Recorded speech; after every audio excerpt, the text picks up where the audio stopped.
Huwag kang mape-pressure dahil hindi naman contest ang buhay. Di naman reward na dapat mas magaling ka sa kanila. Hindi mo kailangan higitan yung iba. Hindi mo rin sila kailangan sa bawat.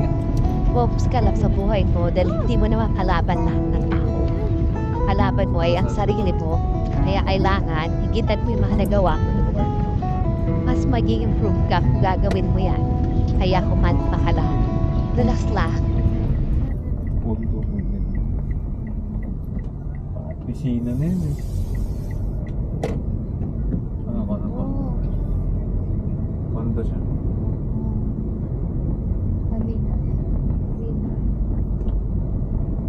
pangmayaman? Ito yung problema. Ang daming pangmayaman na kondo.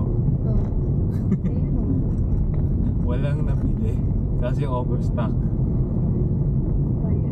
Oo, overstock yung kondo sa Pinas.